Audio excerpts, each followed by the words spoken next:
Thank you for joining. The webinar will begin in 2 minutes.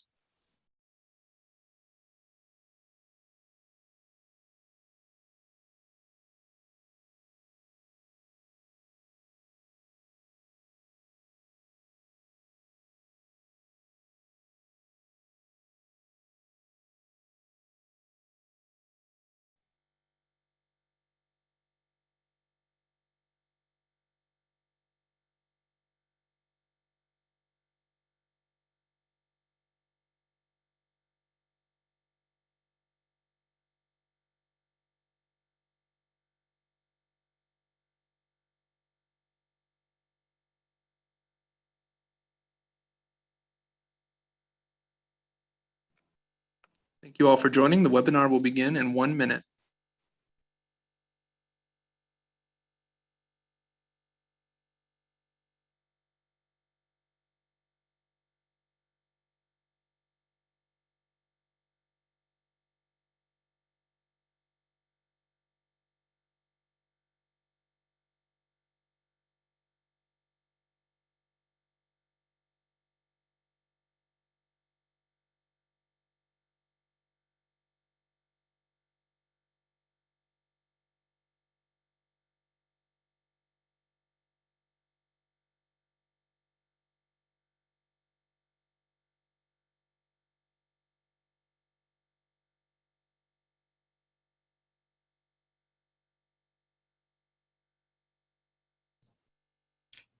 Hello, everyone, and welcome to the Bend Chamber Workforce Housing Challenges webinar. We're really glad to have you all with us today. I know that this is an issue that I hear about almost daily from our members and from businesses across Bend and our region. We're really happy to have a lot of meat on the bone today to present to you on this issue. And before we get started, what I would love to do is thank our sponsors, both Miller Lumber and SunWest Builders, for continuing to be our presenting sponsors of these webinars so we can bring this to you for free. And also a shout out to our community sponsor today, Express Employment Professionals, for helping bring this particular webinar to your screens today.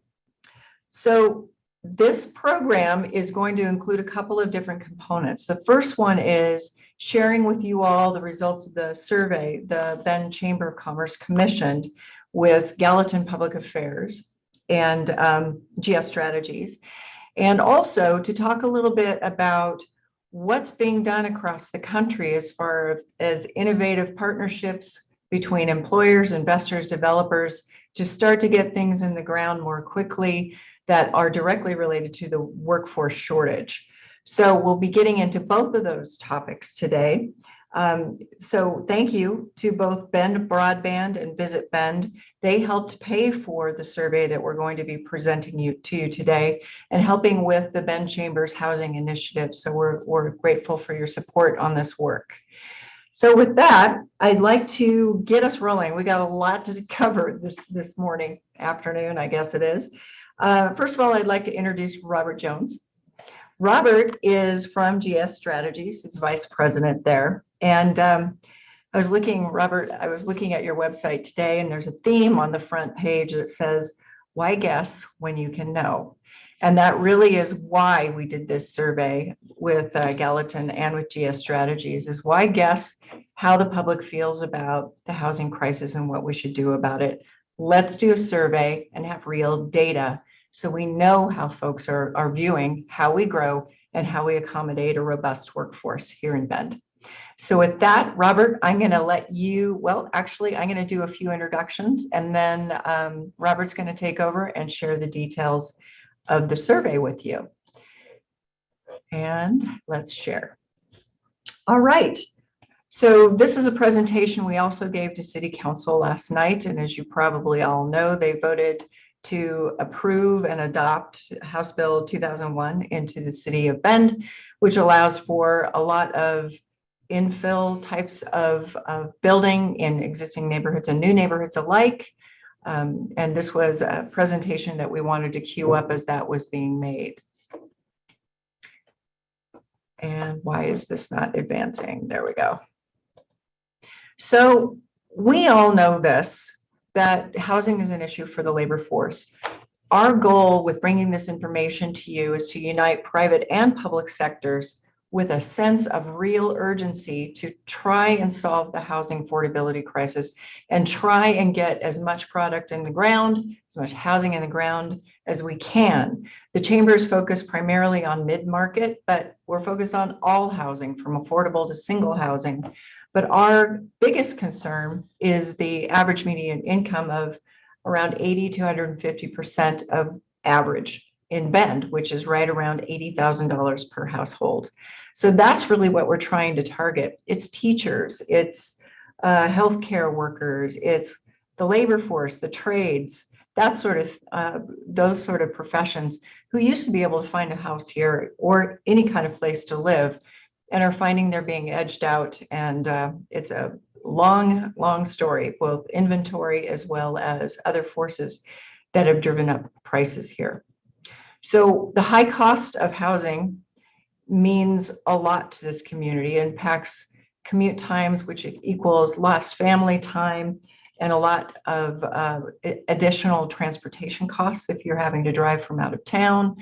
We've seen the results of the workforce shortage, and the lack of housing really contributes to the fact that we can't go to our favorite restaurants and places and have them open on all days that we're used to having them historically. And it also has traffic implications and other implications to our community as a whole. So the solution we're advocating right now is to build up, build in, and build out. And that is putting private investment with fast action by the city of Bend and Deschutes County to put more supply and affordability on the ground as quickly as possible. So that fast action comes in a lot of different ways. It's really good planning. It's getting the permitting to happen on a quicker pace. It's engaging the employment sector as well as others to find creative solutions, forming policy that enables this type of development, and also approvals of projects that we know are going to house a lot of our workforce. So here are the benefits. You can see them on your screen. They are many. It's an inclusive community, meaning everybody can find a place to live here. If you have a job, there's going to be a place for you. It supports the workforce, new neighborhood districts. It enables us to have thoughtful community planning, efficient commuting, etc. So with that, Robert, I'm going to let you go ahead and take over and share the results of this public opinion survey that we conducted last August to try and find out what Bend residents are thinking about how we solve this problem. So go ahead. Great, thanks Katie, and thanks everybody for showing up today to hear about our survey. As mentioned, we were in the field the beginning of August. We did 250 interviews. We used the voter file kind of as the basis for who we called and tried to interview. We used live telephone interviews for all these responses that you're going to see here. On the next slide, kind of before we get into the meat of the presentation, you'll see kind of just that we tried to match our 250 respondents as best we could to what would look like the city of Bend from an age perspective, from gender, from where they live in the city on a zip code basis, and try to balance them politically. So as you're looking at all these responses and you see the opinions of the city reflected here on the slides, know that they're kind of a representation of the city as a whole. And we did our best to kind of make sure that we captured everybody. And so on the next slide, when we get into our first kind of substantive piece of the research here, you'll see we looked at kind of three big players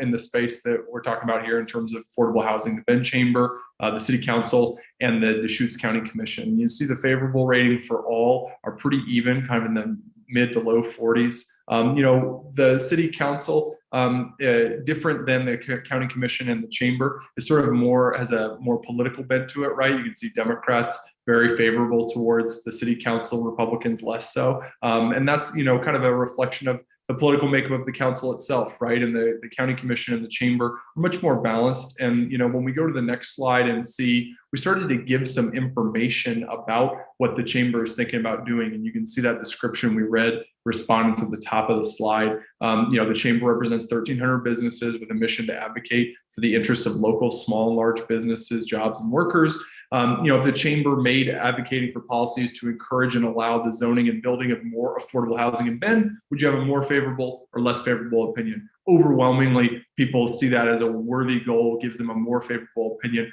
of the chamber. I think about this kind of information as one that just kind of verifies, again, to the point Katie made earlier, things we think are true. We try to verify them with data here and see them across party lines, right? That's Republicans, that's independents, that's Democrats. Everybody likes this idea. And why? On the next slide, you'll see the reason is because everybody knows the city's growing too fast, right? Or thinks that the city's growing too fast. And almost 60% of respondents said it was growing much too fast. And again, at a time when you have real partisan divide on lots of really basic questions about things going on in the country, in the state, in Bend, there is unanimity of opinion in this, Democrats, Republicans, independents, that the city's growing really fast and they want to do something about it. And so, we wanted to probe people on this idea of growth. And on the next slide, we kind of said, okay, well, here are some good things that can happen because of growth. On the left side, you say it makes it more diverse and culturally vibrant, jobs and economic growth, rising property values, new businesses, more tax revenue, right? And there really was a broad, opinion of people who said, I like a little bit of all these things, right? Democrats kind of lean towards diversity and cultural vibrancy. Republicans kind of, went towards those more economic factors, economic growth, rising property values, but really no one thing stood out, which kind of says to me, there's a lot of reasons people could like growth. And when we look on the right, there's two things that kind of came out above and beyond the others, I think, in terms of the negatives that people saw. And that was rising housing costs and traffic and congestion, which I'm sure you all have seen and dealt with kind of personally in the city here. And so again, that's something that we also think about when we're doing these surveys, is like, there is, you see the lack of affordable childcare at the bottom. That doesn't mean that's not a problem. This is a rank ordering where we're kind of forcing people to choose. And so as we think about how do people prioritize things and what's most important to them, these are the things that went out on top. But that doesn't mean that the other things we put on the list here aren't important. This is making people, kind of forcing them to make a choice so we can see what they're really feeling. And on the next slide, we talked about growth and the housing costs, but we wanted to ask people sort of, do you know anyone who's had to leave Bend or couldn't move to Bend because they couldn't find an affordable place to live? 2/3 people said yes, right? That's an incredible personal connection to the issue of housing, right? That doesn't mean that everybody is saying, I had to move and I couldn't afford it, or, lots of people have been in the same house for a long time. We have many people in this survey who've lived in Bend for over 20 years. So even those people and people who aren't moving or necessarily renting right now are saying, I know somebody that has come into my life. And that's a really big number. And that kind of, I think, is going to be the basis for what you see later in terms of people's ability to accept new and different kind of housing proposals that maybe would have been less popular in the past. There's a lot of things that people are open to now because of how big the problem has gotten and how kind of far reaching it's been. When we use on the right side of this page here, we kind of picked a bunch of different words to ask people how they would describe the housing situation in Bend. Overwhelmingly, for a list with, 7, 8 different words on it, unaffordable came back with almost half the responses, right? It's really a crisis of affordability and not being able to afford both rents and purchasing, right? But when we go to the next slide, this was one of the numbers in the presentation in the survey that surprised me. I wasn't really sure how this one would come out. We asked, what's the bigger problem? Rising rents that make apartments and rental houses unaffordable for those who need them, or the rising cost of purchasing a home, right? That makes ownership all but impossible except for the wealthy, right? And by a pretty decent margin, 58 to 34, people really looked at rentals as the big problem facing Bend, right? And something that, again, when we have lots of partisan divide on many questions, this one did not have partisan divide. It was the case if you were employed or retired. It didn't matter if you'd been here, less than 10 years or over 20 years. Everybody sort of saw rents as the big problem facing Bend. And so when we looked at then saying, okay, well, here's some policy proposals that could potentially alleviate some of these things. And on the next slide, we said, to create more housing supply and choices, particularly for those who have jobs and work in Bend, would you support or oppose increasing the height of buildings to 6 stories, specifically in areas designated for affordable apartments and condos, right? Speaking to the idea of rentals and sort of affordability on that end. 53 to 43 people said, yes, I support that. Right. And on the next slide, we actually offered a little bit more detail to that to say, okay, here's a really specific plan about Bend, right? And said, we're looking at the central district east of 97, revitalize the area, provide higher density housing, mixed use buildings, bike and pedestrian transit options,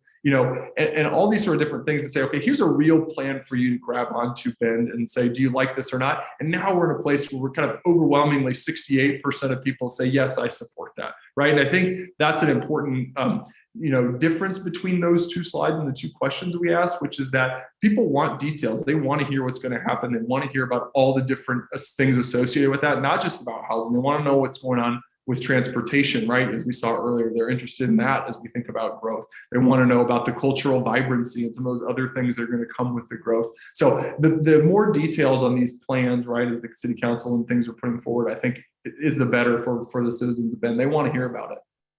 And so when we got to the next piece, the last little part of this is kind of about, the urban growth boundary. And we kind of gave people a description of it. And we said, okay, 40 years ago, an urban growth boundary was established in Bend to limit the spread of suburban development, encourage greater density inside the city, and to protect farmland and open spaces outside the city. So now that you've heard this, right, in case you didn't know what the UGB was, which comes closer to your opinion? The UGB has achieved its goals, but now given Bend's growing population and housing needs, it's time to expand it more quickly, or the UGB must be strictly maintained and rarely, if ever, expanded to meet the growing population housing needs. 57% said it's time to expand the UGB. And again, I've asked, this question in different places all around Oregon, especially in the Portland metro area. This has a lot of partisan energy behind it usually, right? Where Democrats are really against expanding it, Republicans saying, let's do it, let's, increase supply and build. And here you don't have that, right? There is, again, going back to the unanimity of opinion and sort of the lack of partisanship in the issue of growth as it relates to Bend. It's such a big problem. You have Democrats, independents, and Republicans all saying, yes, let's expand it. Let's, do more to kind of, accommodate the growth that we all see happening in Bend.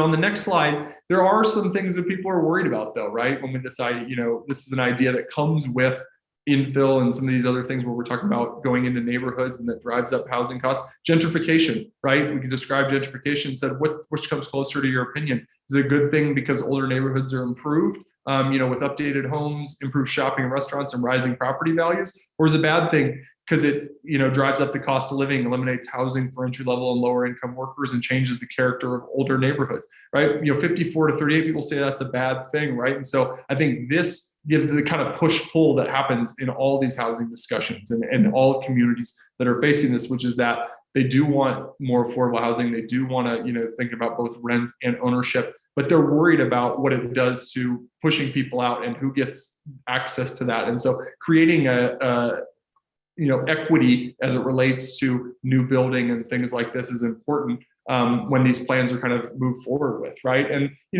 on the last slide here, the reason I think this is kind of a good kind of microcosm for, the split in Bend right now and kind of the struggle I think that's going on in Bend is we said, which comes closest to your opinion? Bend should hold on to its small town character and resist changes like allowing taller multi-story buildings, or it's already a growing medium-sized city that should embrace changes, right? Like that, almost 50-50, right? There is just that kind of push-pull on what is Bend, right? Are we a big city? Are we growing and trying to get, catch up to the, Portlands and Eugenes of the world, or is this a small town? Right. And I think there is, especially when you see on the far right side of this page, how that opinion is different based on how long you've lived in Bend, right? People who are moving here kind of understand it as a little bit larger than a small town, right? People who've been here a long time remember before there was all this development, before there was 100,000 people in Bend, right? And kind of think of it as a small town. And so just from a kind of cultural perspective, it's something that, you want to be aware of and accommodate when we're talking about how do we grow responsibly, right? Responsible growth and growth, like I said, with all the detailed plans is really important to people, because there is kind of this back and forth in people's minds about what is it that Bend has become. And so, that's the conclusion of the survey here. And I think as we kind of finish up, we'll let Katie talk about kind of the so what of the public opinion, right? What does that mean for the chamber, and then answer any questions or anything folks have. So this slide really summarized what we learned. And Robert, thanks. That was a really great overview. So we learned that businesses and local governments actually are expected to take on housing. There's a public out there that's waiting for us to do something about it. The second thing is depth of growth concerns create need and opportunity for urgent action. And I think we all know that we've been waiting a long time as we've watched the housing situation change. And with the number of folks who think we're growing very, very fast and know people who couldn't live here or didn't come here at all, that creates that real sense of urgency. I think Dan Levy from Gallatin Public Affairs last night put it as a tidal wave of folks saying, do something about it. Housing costs tap the barrier to keeping and attracting employees. And we know this from our members and businesses in Bend and the area. Higher rents are more an urgent need perceptively than purchasing homes right now. And broader voter support for building in, building up, and building out. People are ready to look at different alternatives to increase the amount of inventory we have available in Bend. So our next steps are to really galvanize the business community around a coalition for action that looks like supporting advocacy and as a catalyst for smart development, for policy development with our elected bodies, but also by convening and activating employers and bringing the private sector to the table. Is there an alternative as an employer that I might have in partnering with others to figure out how to sponsor more housing more quickly? And also just to generally advocate and support for needed city and county actions, work with developers as they go through the city and county processes as needed. I've worked with several so far, and really try and keep this ball moving. So the city of Bend and Deschutes County, the actions here that we're asking is to accelerate construction within the central district itself that we spoke of earlier in this presentation. Last night, they adopted House Bill 2001, and I think that means Senate Bill and Senate Bill 458, which allows for microhousing within certain types of lots to expand housing supply and choice, build new mixed-use areas, begin the process of expanding the UGB, knowing it's going to take a good decade for this to happen. And to be clear, those things before that, the density and some of the requirements of build out need to happen now before we can legitimately get permission to do a UGB expansion. So essentially, we're advocating for pushing all the buttons all now and get moving on increasing inventory both near and long term. Look at the border areas like the Stevens Road annexation. How do we develop that so it's mixed use, it's accessible, walkable, and has a good amount of inventory that's below market? And then build ADUs in rural areas. Folks who don't want to live in the city or who can't find a place, there's lots of county land that we can look at there. Okay, so I'm going to end this and take us back to, did I end this? Finn, can you help? Thanks. Operator error. So that was our presentation on the survey. I know you folks are going to have a lot of questions already. Some are building up in the Q&A. Please put your questions in the Q&A box rather than the chat, because that's a live feed we look at to call out the questions as we go along. Our next presenter is Mike Kosdrosky. Dang it, I thought I was going to mess that up. So Mike is an expert in workforce housing. He works with clients across the country on how to solve affordable and available workforce housing for their employees. He's done several projects that I know he shared with me, and I'm really excited to have him on this with us today because he's the type of person and the type of expertise that we want to bring into Bend to figure out if there are some solutions that we can implement here locally to solve the workforce housing crisis. So with that, Mike, I'm going to hand it over to you. Great, Katie. Can you hear me okay? Yes. Okay, got the timer going, and out of respect for everybody's time, I'm going to try to make this quick, and I'll share my screen here. I got a short presentation, and hopefully this comes through. And so I just want to thank Katie and the Bend Chamber of Commerce for inviting me this afternoon to speak with all of you. It's a passion of mine, workforce housing, but solving for workforce housing requires defining it first and then fixing it, in my opinion. A little background on me. I have over 25 years in the public and private sectors. I come originally from Ohio. I started Workforce Housing Solutions, and I'm based out of Colorado, about 25 miles outside of Aspen, about 15, 16 months ago. And it's an idea I've had for some time, given the acute nature of the shortage of and scarcity of workforce housing, not just here in Colorado, but throughout the Mountain West and throughout the country for that matter.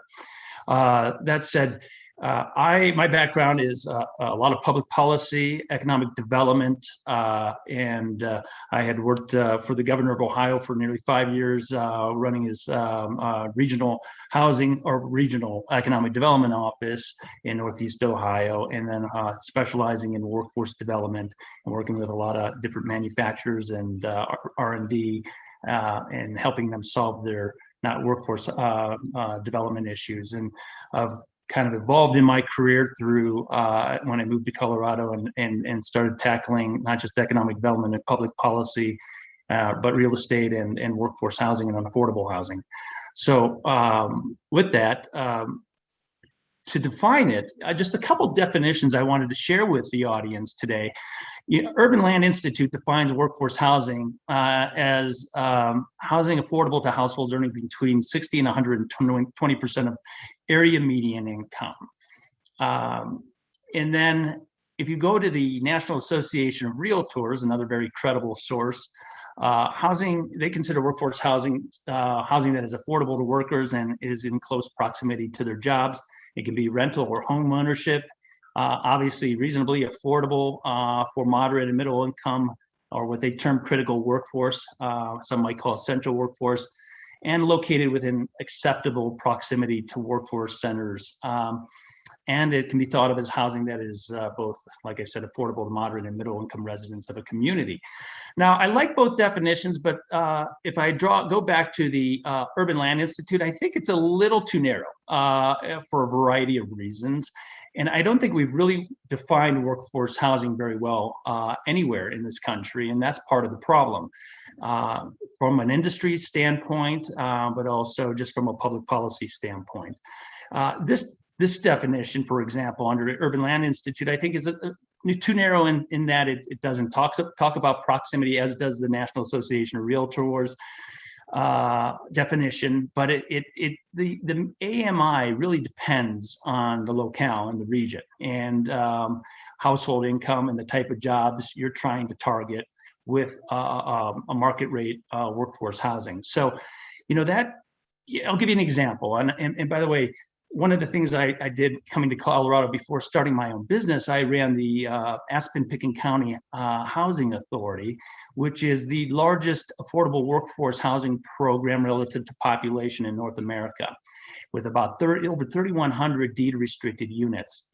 And so I saw firsthand from a public standpoint, but also putting on my private sector hat, the good and bad of having a deed-restricted marketplace, but also it's an amazing feat what Aspen and Pickens County have been able to accomplish over the years, 5 decades, in fact, in building through mitigation and through subsidy this expansive and deed-restricted housing.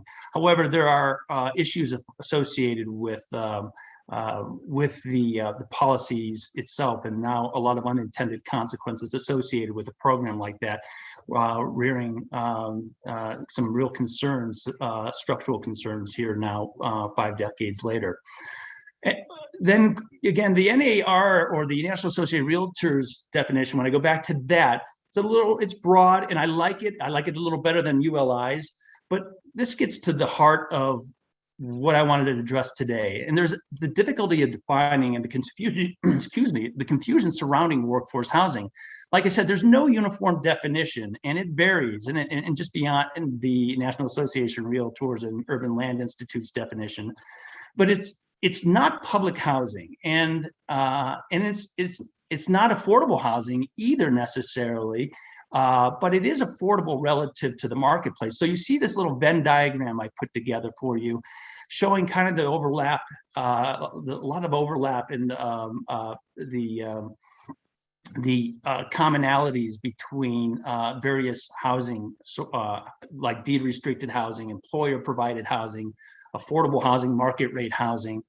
And of course, what we're talking about today, that middle income or middle class intermediate housing, there's a lot of different names for it, that missing middle, so to speak, has historically been provided by the market. And but with the advent, of course, in the last 10 to 15 years of short-term rentals, online websites, VRBO, et cetera, we're seeing more and more a shortage of affordable market rate rentals and ownership housing, not just obviously in Bend, but everywhere. And so this little Venn diagram just shows you the like I said, the similarities or the commonalities. But what I really want for you to kind of draw from this is that one of the things I think we do to a disservice to the conversation of workforce housing in general, and from a public policy standpoint, is that we speak of workforce housing as if it is affordable housing, and the public often doesn't understand the difference. And of course, they often associate affordable housing, which there is a linkage there, as you can see, an overlap, but they often associate it with public housing. And I intentionally kind of created the color red for public housing more to kind of show you that it's often it's that color red is almost like a stop sign. It creates the very NIMBYism, I think, that we try to avoid at the local level, because the public doesn't understand, and often policymakers confuse the language and the words and the definitions when talking about workforce housing, which doesn't really move the ball forward. And anyway, from a workforce housing standpoint, I believe, from my private and public experience, there needs to be a new framework in which to define and solve the problem. And so what should workforce housing be? It should be, in my opinion, mostly, if not entirely, market rate housing, generally above 80% AMI. And for those of you who are not familiar with AMI, you probably all are, area median income, and it's established at the county level. And it's usually established, particularly for affordable housing programs, based on what's called a methodology established by Housing and Urban Development. But what that goes up to really depends on the area and the locale, because it's not the same for every community in every geography, every region, every state. It should be considered economic development, because it's as I say on the other side, it's not public housing. Like I said, it's not an entitlement. And this is where we often confuse the public, because we mix terms. It should serve both primary and secondary workers. It should serve those who are, from your aerospace workers, to even your restaurant workers, if done correctly. Sure, it should be reasonably located close to the place of employment, but in the age of working from home, that is starting to change. So that's more debatable now in the advent of COVID. It should be affordable, as I mentioned. There's that overlap between affordable housing and workforce housing, there's similarities, but it has to be relative to the marketplace and to the household income. I don't, again, believe in a one size fits all. The idea of using 30% gross income as the cost burden basis is really probably not the best methodology to use.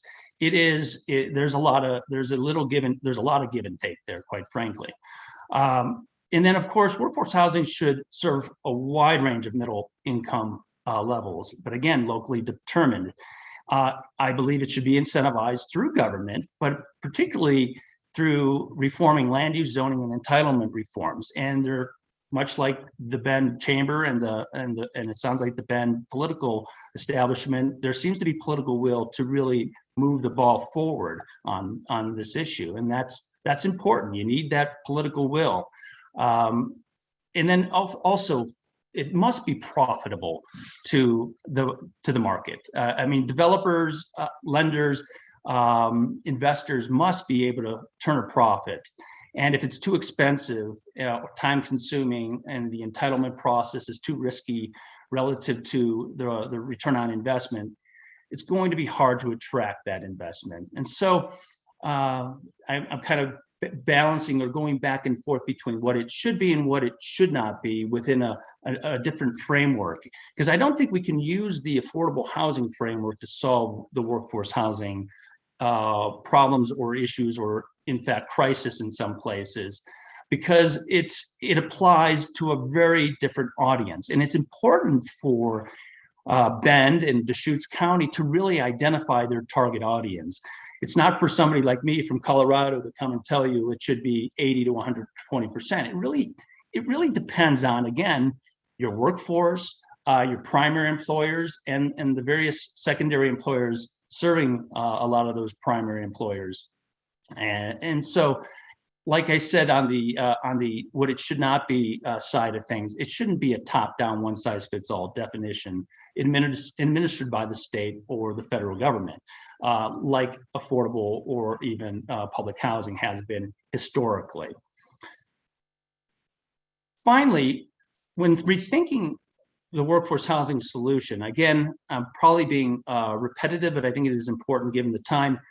Kind of the 30,000-foot approach would be to really encourage business and industry to lead the way. And that's what the Bend Chamber of Commerce is doing. And I'm very impressed to see that you are leading the way, because there's a lot of places, even in Colorado and elsewhere, where I find they are not getting, the business community is not engaged to the extent they need to be. It's the proverbial tail wagging the dog. And that's why government can't solve this alone. They do need the business and industry to step up, to participate, and to offer not just their opinions, but to offer solutions. And also, based on experience, work regionally, not in silos, and encourage that local participation. You know, jurisdictional rivalries don't serve anybody, and doesn't serve the broader economy, whether regionally or statewide. Common sense approaches and innovative land use, zoning and entitlement reforms are key. I mean, you can look at pretty much any academic study across the ideological spectrum. They all pretty much say the same thing, maybe in a little different way, with a little different lens, but there's pretty much broad agreement across the ideological spectrum that our own land use and zoning policies have helped create the problem we're trying to solve today. So, and then seek private capital first, not necessarily taxpayer dollars. There may be a need to indirectly subsidize a project, but there is a lot of private equity sitting on the sidelines and ready to help fund workforce housing. I work with a lot of different of those groups here in Colorado and elsewhere. And then again, just diversify, as the survey, the scientific survey shows, your housing types, and build to scale where it's feasible, but also encourage your local developers on smaller projects. I love everything I saw under the Chamber's next steps. There's not one item I would disagree with, and I would really encourage you to go and move forward on those as you move forward. So with that, I'll just end it and answer any questions. Great, Mike. Thank you. I'm taking notes. You and I will talk more later. There's a lot there that you just shared, and appreciate your insights from across the country. So we're going to open this up now to questions, and there are many. So I'm going to try and get to as many as we possibly can. We've got a good chunk of time here, so hopefully your question gets answered. So first up is a question regarding rising rents, and that there seem to be happening faster with long-term rentals rather than short-term. So Mike, I'm going to give this one to you. So Bend has a lot of second homeowners who I believe 30% of our inventory is second.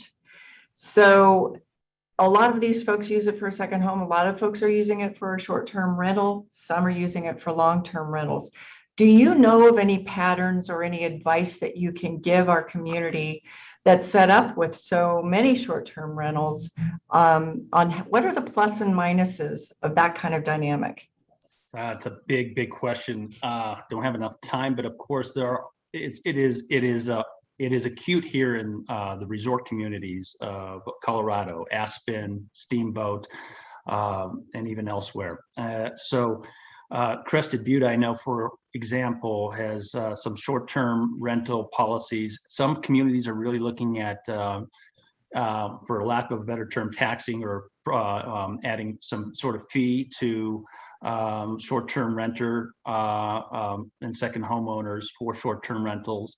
Local governments by necessity, and I am sure there's probably plenty of local government officials on this webinar, know they have to probably license it if they haven't already and track it because short-term rentals, we all know, if they're not and I'm a free market guy before a government solution guy first. But that said, it's important to have transparency in the marketplace and not to create the short-term rental market has effectively created a competitive advantage for short-term owners at the expense of hotels and licensed lodgers who are looking to whose business it is to lodge guests. So there's a lot of ways to tackle that. It's obviously, I think licensing is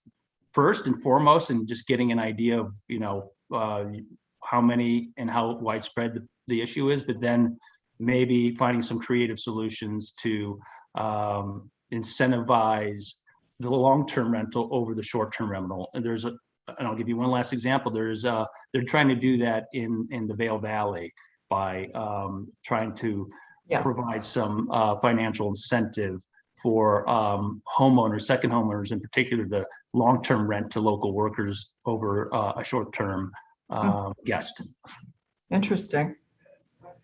And further complicating things, I know a lot of short-term rentals in this town are going toward hospital employees, short-term nurses that come and go, and it's a tough, complicated issue. Thank you for your answer. Robert, this next one is for you. There's a question in the queue about why did we focus on partisan data crosstabs for this particular survey? What purpose does that serve? Well, one of the things I think is that, ultimately a lot of these policies have to go in front of elected officials, right? And that's kind of one of the ways they view the world. And so we wanted to include that, mostly because they end up asking. And so it's sort of a preemptive thing to say, I know you're going to ask about these, so we include them. And the other was that, because of, I think that it goes against conventional wisdom in most instances in the survey, right? Is that there are so many things that are split, that people perceive housing policies or land use policies or things like that have partisan splits them. Republicans think this way or Democrats think this way. And in Bend, what we found was there was a lot of consistency. And so, especially when you're thinking about how elected officials make decisions, it's really valuable when you can show them a policy that has really broad support like that. So there are kind of two parts to why we included that. Thank you. I want to address, there are a couple of questions in the queue about whether or not the chamber supports affordable home ownership for folks who are lower income and what do we do about that? And absolutely we do. And like I said, everybody should have a place to live. So although that is part of the platform and I have appeared before city council, so as my board and other businesses who are members, to support a variety of affordable housing, shelters, that sort of thing. So again, yes to all of it, because we need every single level of the workforce to be supported here. So lots of questions around how do you incentivize that private investment? And Mike, I'm going to follow on to several of these questions who are asking, so how do you draw in that private investment? Is it system development charge reduction? Is it tax incentives? What role do you think the public sector has to play? And I'm just going to pick on the city for a little bit. If you were the city of Bend, what advice would you be giving them to incentivize private investment, especially in higher density areas?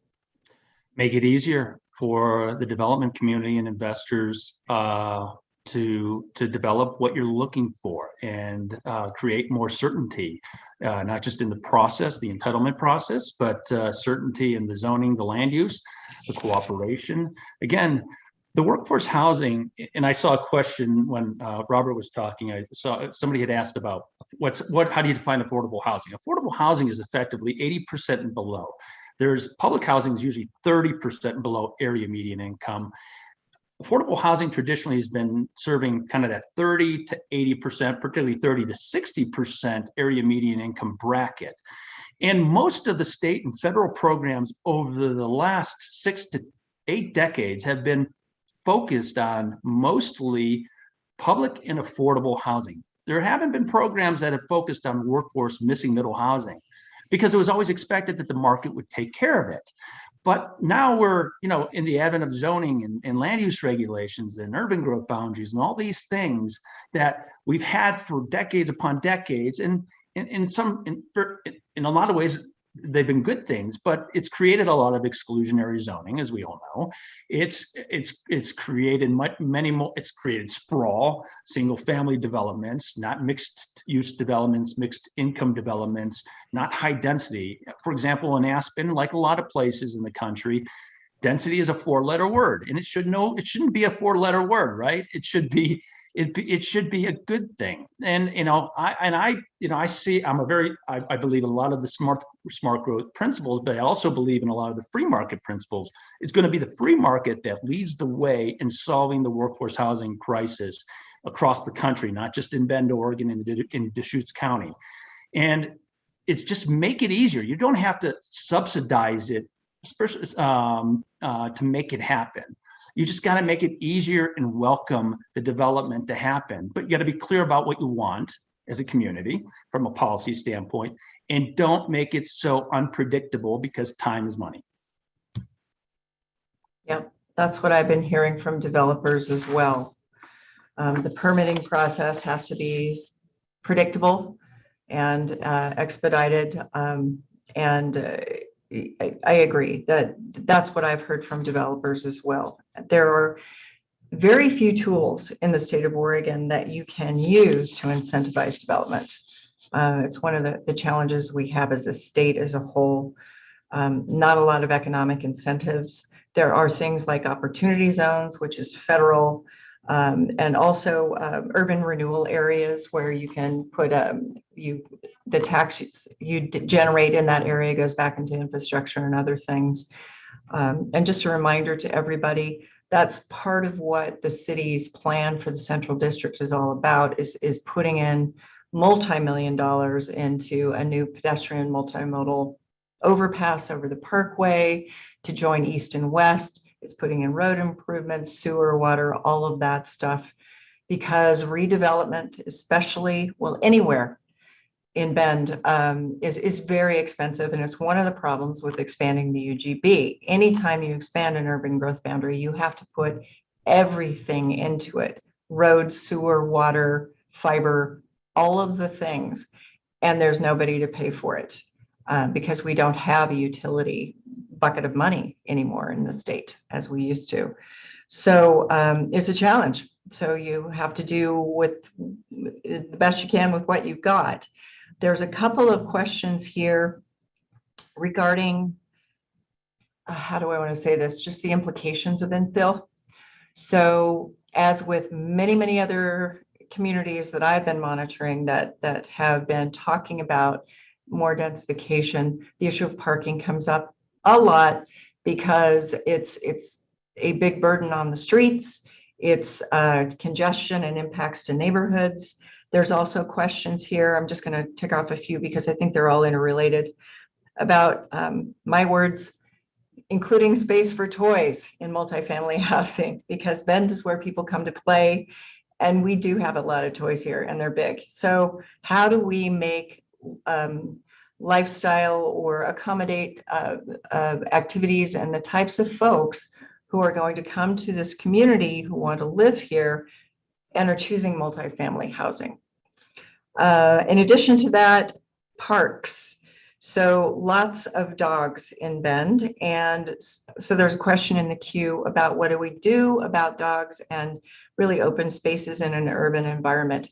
Excellent question. It's something that we've been talking with the Parks Department about, and they're aware. Parks look different when you have an urbanized area. You have pocket parks that are small where you take your dogs. I've seen dog parks on the top of buildings. There's a lot of different methodologies. So urbanized areas like the Central District may have a different feel than we're used to here in Bend. So I think that was a really good thing to bring up. Before we leave this topic, I want to talk with Robert just a little bit about the demographics of who was saying they support more density building in and multifamily, in other words, multifamily units. There's some really interesting data across the country about age groups and their expectations of home ownership when housing prices are increasing so exponentially across the country. Do you have any insights as to our survey when we asked that question as to how that broke down in age groups? Yeah, I mean, it's pretty similar when you look at a handful of the slides that we had, on supporting density and higher building. It was much more popular among people who've been in the city less than 10 years, right? And that group was sort of disproportionately younger, right? They matched up a lot like in that 18 to 39 category. And the 18 to 39 category and the people who have lived in Bend, the least amount of time, the people who were renting and not owning, sort of all the groups that I would say are sort of disproportionately impacted by, the unaffordability of housing were the most open to new solutions, right? And so what you saw was a lot of people who have been here longer, who already own, who are older, were not as interested in those plans. And you can understand why. They have achieved kind of all the things that these younger people are hoping to get to. And so the people who are going to be most impacted by the policies were the most supportive of them kind of throughout the survey when we looked at it. Yeah, that's very true. A couple of questions in the queue around public housing, around subsidized housing, around fair housing. These are all supercharged terms of regulation and also investment from the public sector. Mike, thoughts on those? Well, again, that's why I'm trying to delineate and distinguish between definitionally and then also practically between workforce housing, affordable housing, and public housing. They are three separate things altogether. There's overlap, which that diagram showed. Particularly, there's overlap between workforce housing and affordable housing, particularly in that 60 to 80% AMI bracket. But once you're starting to exceed 80% area median income for a household, whatever size, you're really getting into middle market housing. I mean, depending again on the cost of living in the region you're living in. So, that's why I don't believe in this one size fits all approach. And so, we should have kind of a general definition of workforce housing from an industry public policy standpoint, but then we have some flexibility as it relates to what state you're in and what region you're in, because all real estate is local. And so what's going to be affordable in Omaha, Nebraska is not going to be necessarily affordable in Bend, Oregon, or obviously the Bay Area, or where I live in the Roaring Fork Valley of Colorado.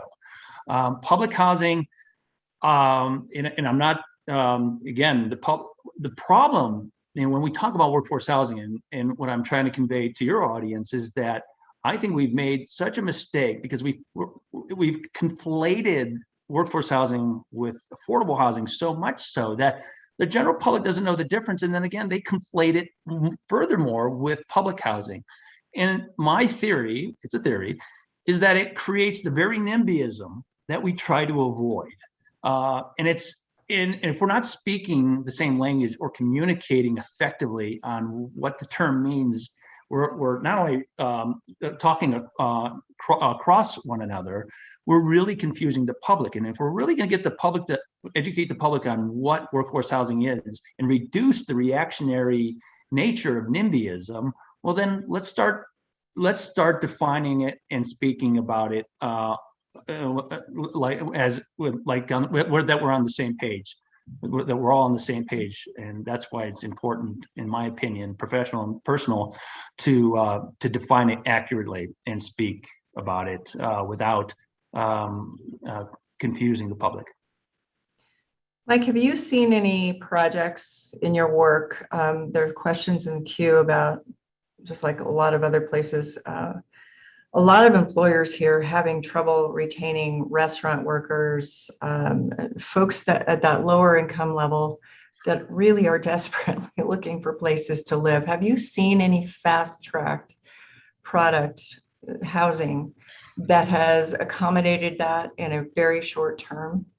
I haven't seen it fast tracked. Unfortunately, I think local governments are behind the curve still in trying to solve it in a one fell swoop versus being an innovative. And that's why I say, and I believe this, having worked on both sides of the table, that it's the private sector is going to help lead this way. They're ahead of the curve because when I say the private sector, it's employers in particular, because there's such a necessity for doing so. Yes, I've seen it. Aspen Skeet Company just recently built a $19 million workforce housing project that and if you're not familiar with SkeetCo, what we call SkeetCo here in the Valley, they manage the resorts for Aspen and Snowmass, Colorado, and some other resorts as well. They invested up to $19 million of their own money to build, just a half mile from where I live, a place called The Hub. And I had some photos in my presentation if we had time to get to that.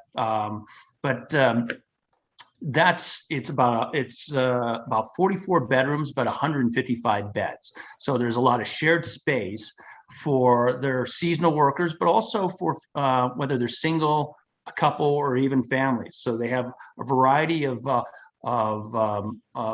types of rooms and sizes to accommodate their workforce. And so that's one innovative example, and that just went online recently. And there are others. A lot of my clients, private clients, looking to create consortiums, whether they're hospital networks or their restaurateurs, hey, kind of leveraging and coming together and saying, hey, if we can't wait for this problem to be solved, we need to kind of come together and put our capital where our mouth is and try to work together and have some sort of joint venture. Great, thank you for that. Robert, going back to you. When we look at some of the data, that's more of a public mood kind of data, not would you support workforce housing or density or anything. We asked a couple of questions in the survey that was around, do you think we're a small town, big town? And you spent some time explaining this. When you look at those types of questions juxtaposed against a 78% value of a lot of folks in Bend saying we're growing too fast, to me, it also, it speaks of kind of an identity crisis, growing pains, whatever it is that you want to call it. Have you seen similar data like that? And what implications do you think that really has as Bend looks at these new ways of housing ourselves? How do you see it as a plus and minus?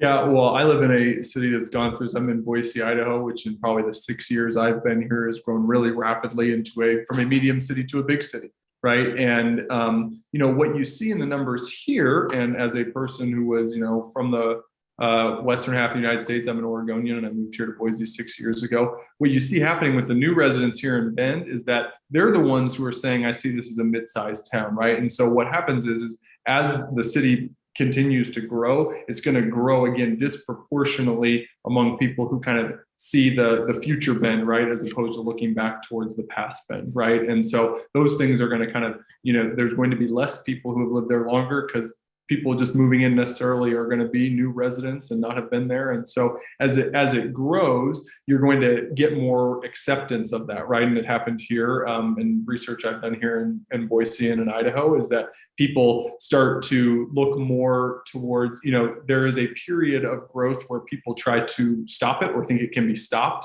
right? And then a period of when people learn to how they want growth to be done responsibly, right? And not think about it as like a yes, no, but rather a how, right? And I think that's the phase that Bend is moving into, which is the how are we going to grow, not can we stop growing? Yeah, I think that's a really, really critical point. And there are so many questions in the queue about amenities, and I think really reflect on what you just said. You can grow, you can use a lot of different tactics to do so, with infill, with going up, with building urban renewal areas. But the fact of the matter is, a lot of these folks make this point, is we want it walkable, bikeable. We want to be able to drive there. We don't want it clogged up with a lot of parking. So all of those things are linked. Can we have a performing arts center or other civic and public amenities that make it feel like Bend, like home, and like a place people want to live? And to your point earlier, Robert, there are younger folks now that don't have the same expectation as folks from my generation that, it's like, yeah, one day I'm going to own a home. That's what I'm going to do.